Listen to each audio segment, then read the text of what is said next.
돼요. 예, 하자보증비 계속 또 시작하도록 하겠습니다. 지금 하자보증비는 사실은 이제 조금 구체적인 관세평가 얘기들이 슬슬 나오기 시작하는 건데 되게 좀 어려운 이슈이긴 해요. 좀 중요한 이슈이기도 하고 그래서 뭐 좀 같이 이해를 지금 많이 하시면 좋을 것 같은데 지금 뭐 하나 같이 볼게 우리 앞쪽으로 잠깐 다시 넘어와서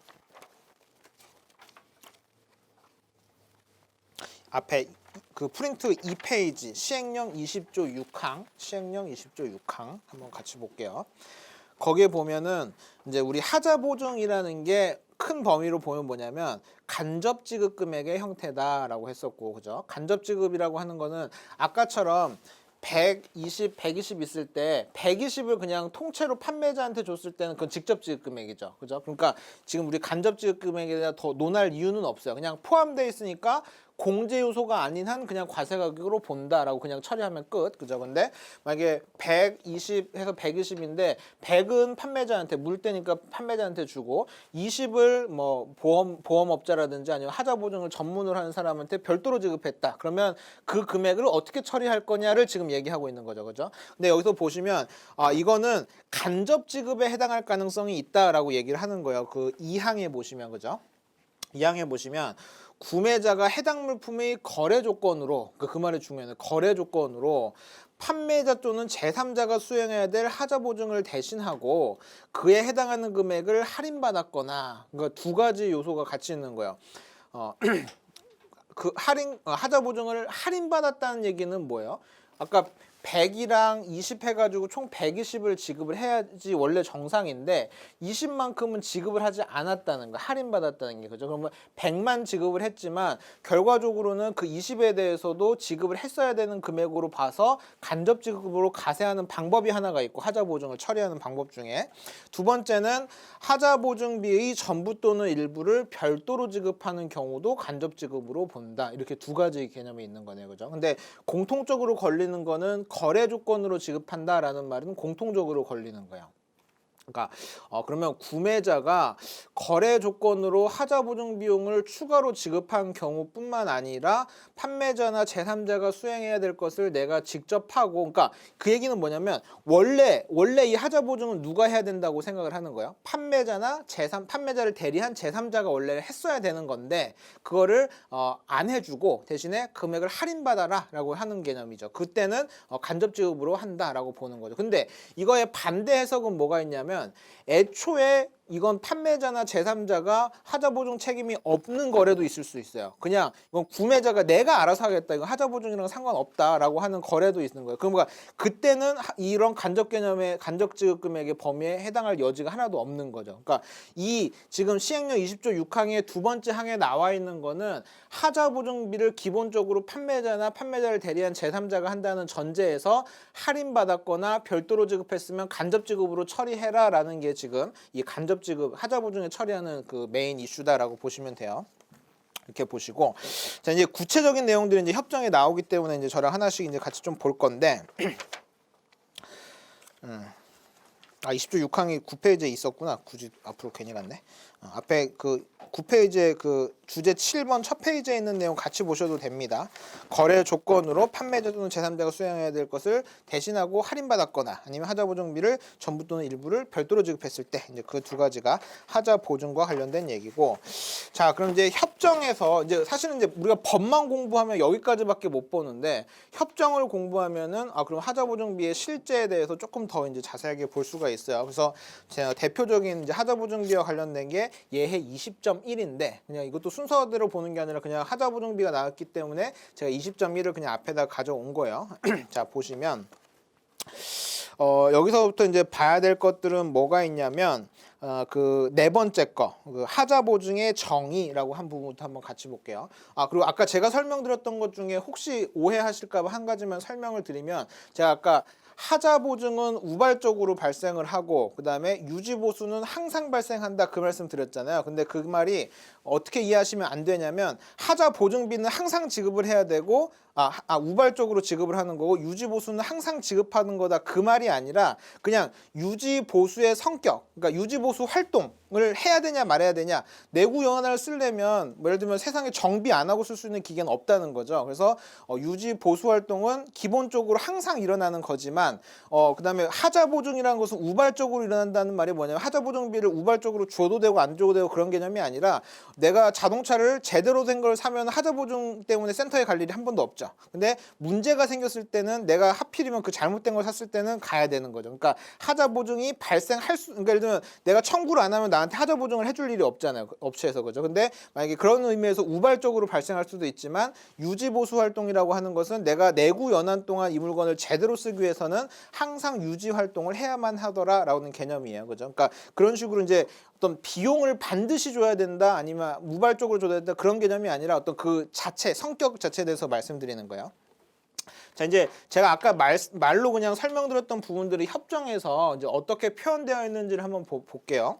근데 여러분들 이거 공부하실 때 제가 이제 외우라고 하는 부분들이 몇 개가 나올 건데 예를 들면 이제 지금 보면 하자 보증에 대해서 그 네 번째 거 하자 보증에 정의하면서 해설서에는 하자 보증을 다음과 같이 정의하고 있다라고 하면서 이제 하자 보증의 정의가 나와요. 그러면 이런 것들은 외워두시는 게 좋아요. 왜냐하면 어떤 판단을 할 때 예를 들면 어떤 뭐 이렇게 설명을 막 해놓을 거잖아요. 그래서 이런 활동을 해주고 있다라고 하면 이제 우리 문제 풀 때는 뭐냐면 2차에서는 그럼 이 활동이 하자 보증 아까 그 하자 보증이냐 유지 보수냐 이제 이거를 판단을 해야 되잖아요. 그러면 항상 판단할 때는 뭐야 내 그냥 촉대로 하는 게 아니라 법에서 하자 보증의 정의는 이렇게 내리고 있는데 이 활동은 이런 걸로 보이니까 결과적으로 이거는 하자 보증이 맞는 것 같습니다라고 이제 답을 쓸 거잖아요. 그러니까 사실 이제 하자 보증의 정의 이런 표현들은 굉장히 중요해서 암기를 하셔야 돼요. 근데 제가 지금 드리고 싶었던 말은 이 협정은 사실은 이제 우리 법령처럼 토시 하나 안 틀리고 외우고 그런 게 아니에요. 그냥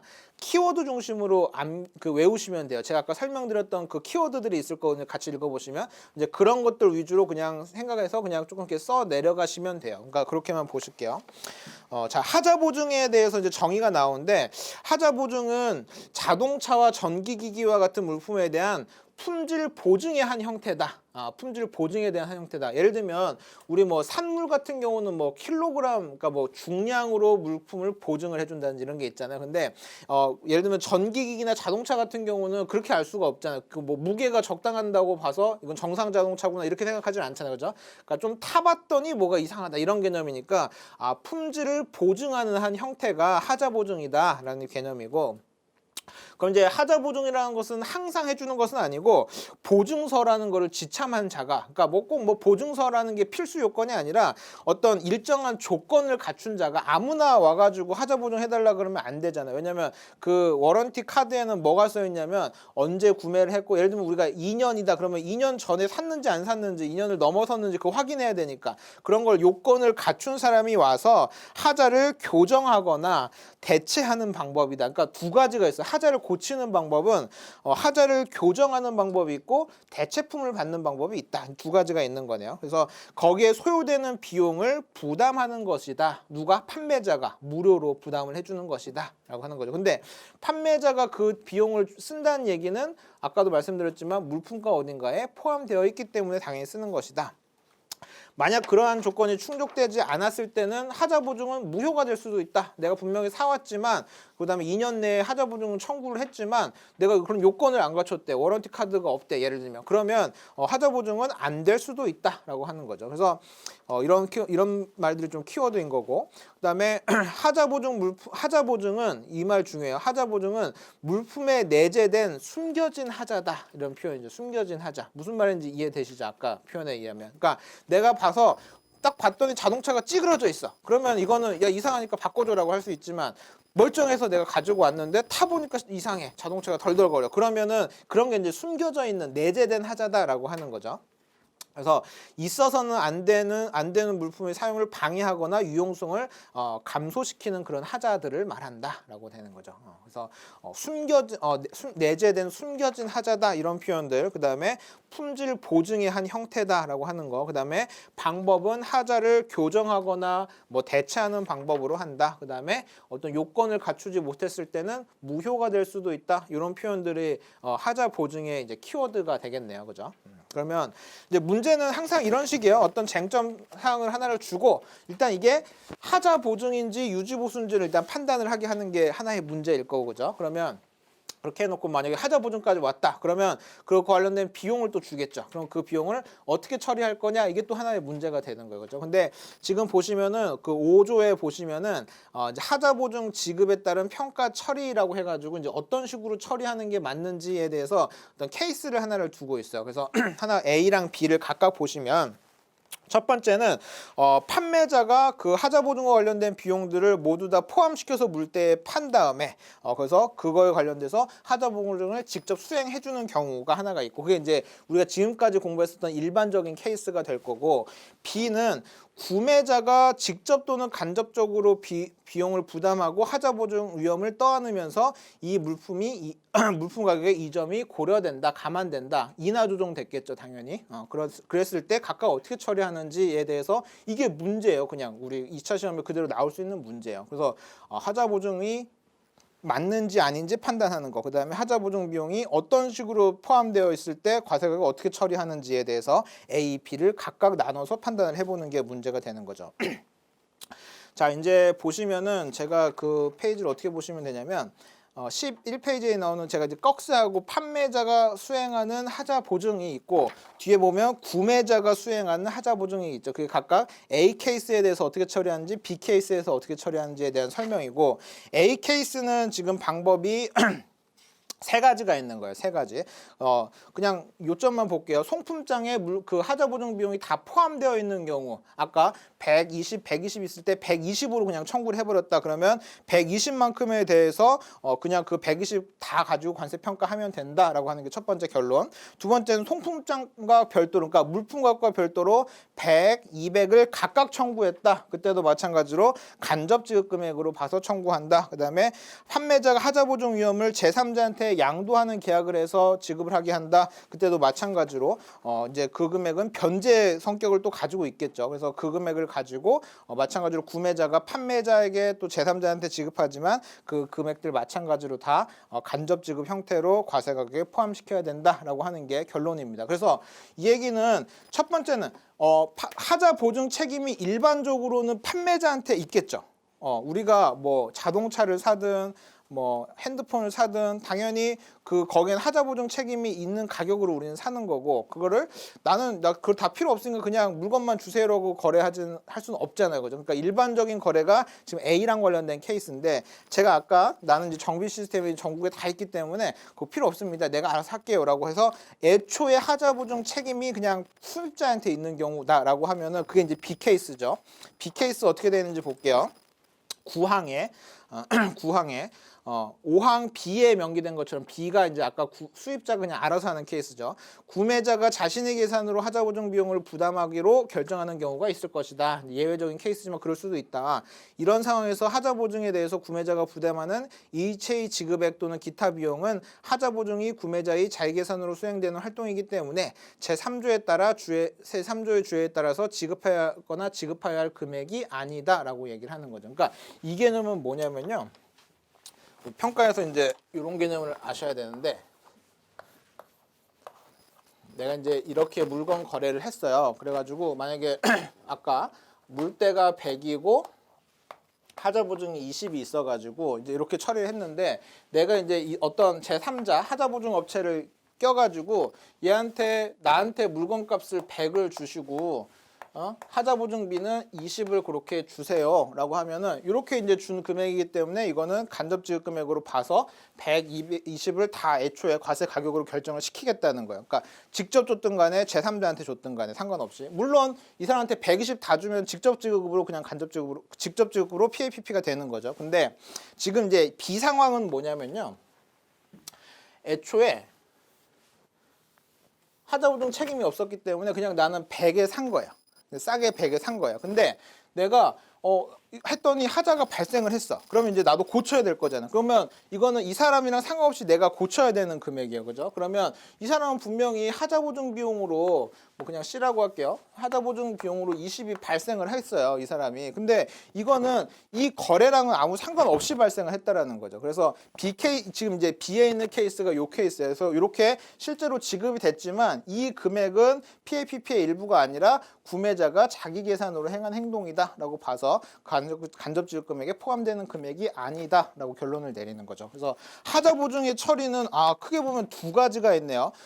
애초에 하자 보증 책임이 판매자나 판매자를 대리한 제3자한테 있는 경우 어떠한 형태로든 다 과세. 그다음에 수입자한테 있는 경우라고 하면은 실제 지급 금액을 포함하지 않고 구매자 어떤 비용이 발생했다 하더라도 구매자 자기 계산으로 봐서 간접 지급 금액으로 포함시키지는 않는다라는 것이 결론이네요. 그죠?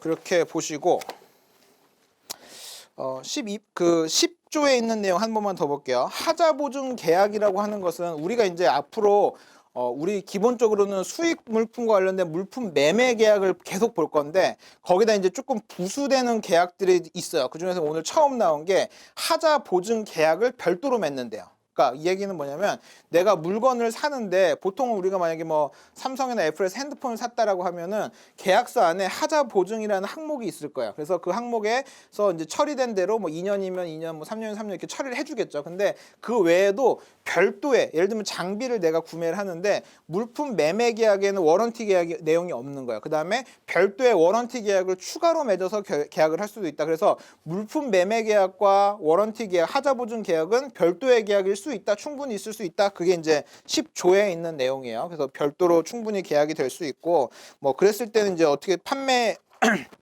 조건인지 아닌지에 대해서 이제 판단을 해봐야 된다. 이제 그런 내용들이 있고, 그다음에 13페이지에 있는 거는 이제 기타 쟁점이에요. 그러니까 하자 보증과 관련된 기타 쟁점. 제가 아까 두 가지 말씀드렸던 거긴 한데 하자 보증이 발생해서 대체품을 수입을 했어야 된다. 제가 아까 그 5개 중에 하나가 불량이 발생해서 걔를 대신하기 위해서 하나 더 들어야 된다라고 했을 때 걔를 어떻게 평가할 거냐에 대해서 생각을 해보면 무료로 송부되었기 때문에 1방법 적용이 힘들 거고 자연스럽게 2방법부터 7조 6방법까지 들어가는 방법으로 대체적인 가격으로 관세 평가를 해야 될 것이다 라고 하는 게 대체품과 관련된 얘기고, 그 다음에 제가 아까 말씀드렸던 하자보증 대체품이 들어왔을 때 이중과세 문제가 발생을 하더라. 왜냐하면 하자보증비를 과세를 지금까지 계속 해야 된다고 했었잖아요. 그죠? 그러면 대체품이 들어올 거를 예상하고 그 비용에 대해서 이미 과세를 다 포함을 시켰는데 막상 대체품이 들어오니까 관세를 또 내라고 한다. 그러면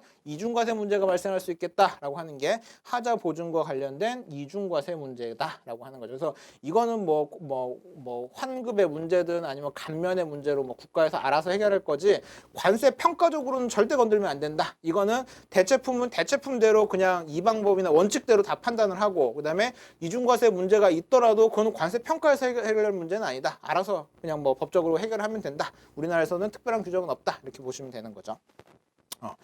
그래서 지금 이제 하자 보증과 관련된 얘기를 제가 쭉 해드렸는데 이제 한번 생각을 해볼게요. 만약에 하자 보증 문제가 출제가 됐다, 뭐 모의고사가 됐든 실제 시험에 출제가 됐든 충분히 출제될 수 있는 주제거든요. 그러니까 이런 거를 막 상황을 막 주면서 뭐 A라는 사람이 뭐 통신 장비를 사왔는데 뭐 하자 보증 조건이 어떻게 돼 있었다, 뭐 계약서의 일부를 주기도 하고 뭐 요건을 써주기도 하고, 근데 이게 하자 보증인지 아닌지 좀 애매하다, 뭐 이럴 수도 있고, 그죠?